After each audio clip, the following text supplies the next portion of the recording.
Question: what is horror? Short answer: an intense feeling of fear, shock, or disgust.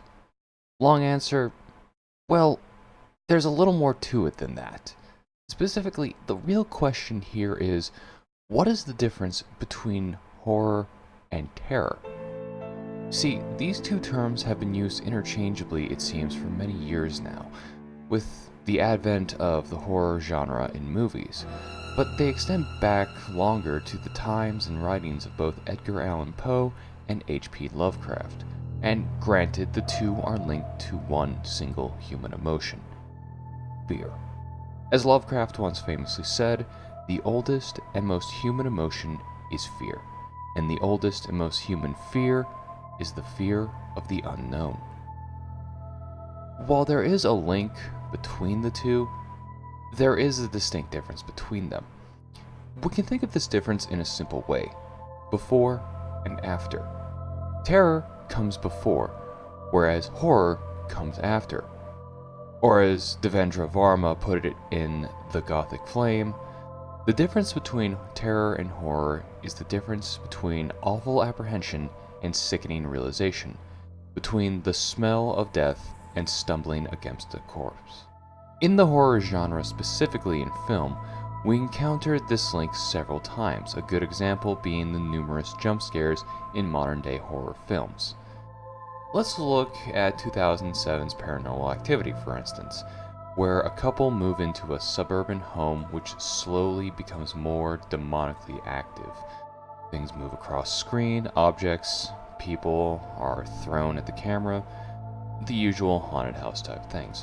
But the way Paranormal Activity was so able to scare people was its use of the found footage style of storytelling. To be clear, found footage is a subgenre of storytelling where the movie is presented in a way like someone stumbled across this footage and is playing it back. With Paranormal Activity, its use of static, never-moving cameras added to the sense of terror in the audience, as they were never shown everything which was happening within the whole setting. It's probably not fair to say this would be a horror movie in regard to our distinction between horror and terror. When asked, most people would say they were terrorized by the film, but they weren't exactly horrified. When you Google horror movies again, for instance, chances are you will find multitudes of quips and clips saying the movie is terrorizing audiences throughout the nation. Hell, one blog post by the Huffington Post even states, "Why do audiences love being terrorized?" leading one to assume that most modern mainstream horror movies are really more correctly called terror movies. But what is a good example of a true horror movie over a terror movie? Well, there is Stanley Kubrick's 1980 opus The Shining, based on the Stephen King novel of the same name. In it, a family relocates to a Colorado hotel to take care of and watch over during the winter. Slowly but surely, the main character, Jack, as played by Jack Nicholson, slowly descends into madness and is soon dead set on the murder of his wife and son.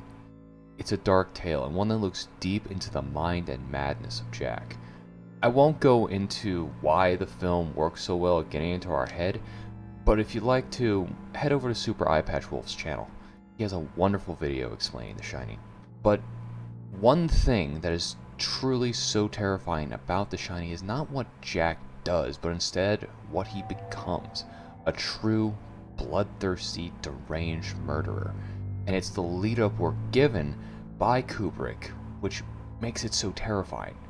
The horror comes from when we see Jack give in and let the darkness which has been festering at the corners of his mind fully take over, helped tremendously by Nicholson's acting. Not hurting the horror is Jack's character, is the simple fact: anyone could become this. Anyone could devolve to the point where the only thing separating him from a true monster is name and look. As the Joker once famously said, all it takes is one bad day to reduce the sanest man alive to lunacy. But it's not just what a man can become to create and reveal horror, but it's also what a man can do. In the 2014 film Ex Machina, we see just how far man can go with his creations and see what they can do instead. In the film, a young programmer is brought to the private home of a technological genius to administer a Turing test to a robot the man has created. We are treated to the various talks the programmer and the AI have, slowly becoming more and more aware that the AI is, in fact, fully self-aware. It's a fascinating and terrifying thing to watch, as mankind in this universe is so close to creating something we have been trained by Hollywood never to trust, and the way the AI and the programmer seem to fall in love. The horror then comes when we learn this has all been an elaborate plan by the AI to attain its freedom. At the end, we see the AI dressed fully like a human, indistinguishable from the rest of them, and ventures out into the world to do God knows what, leaving its creator dead by its hand and in the manipulated lover trapped within the only home it's ever known. Having a machine with no consciousness free upon the world after demonstrating it feels no guilt about killing or manipulating, to me is horrifying. I am in no way doing the film justice, by the way, but you should really check it out. In both of these cases, we see a single connecting fact. Both of these instances has humanity doing, acting, creating. At its core, the true fear within these two stories lies within the darkness of the human condition. What truly makes a serial killer or mass murder much more horrifying, they are plain people, like you and me. What separates us from them is the dark recesses of the mind.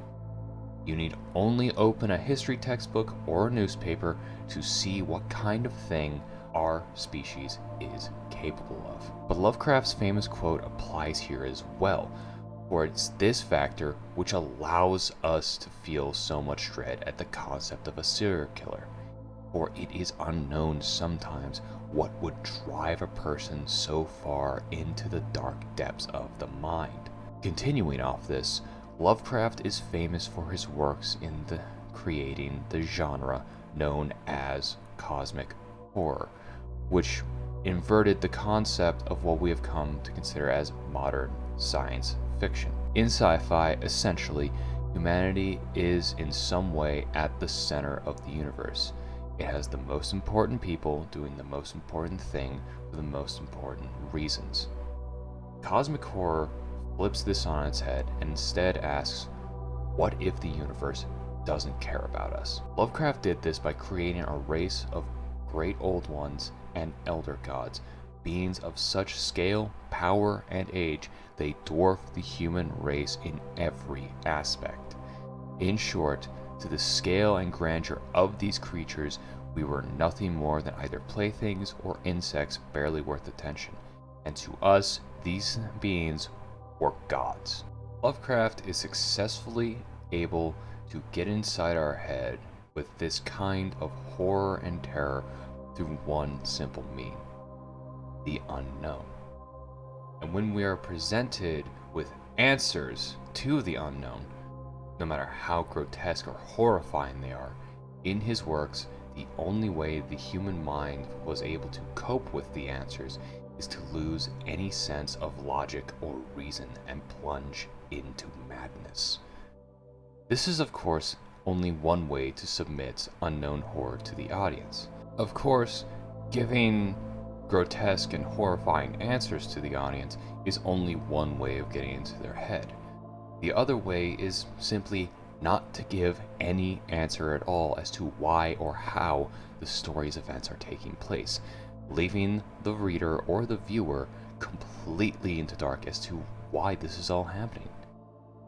And in this, given the dark and ominous situation to begin with, coupled with the human mind, it will most likely begin to draw some dark conclusions by itself.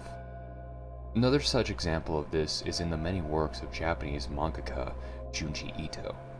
Ito's works focus primarily on the supernatural, with stories of hideous demons and bizarre events twisting the reader down a dark, intense path before, in one turn of the page, a horrifying new revelation happens upon the character with seemingly no explanation before the story's end. What is especially strong about Ito's works is the information he gives us, or rather lack thereof.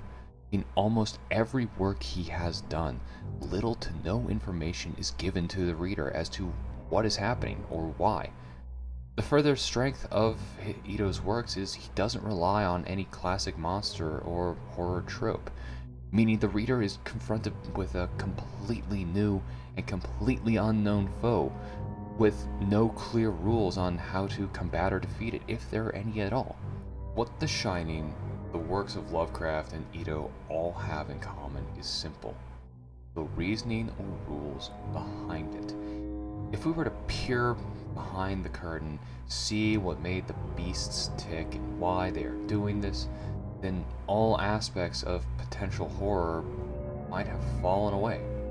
Instead, we are given another good versus evil or good guy versus bad guy story, which can be terrifying, yes, but not truly horrifying. Going back to Paranormal Activity for a moment, the overall story behind it and the trilogy is in fact a horror one, but it is presented in a terrifying way, and the actual horror undertones to the story aren't exactly good.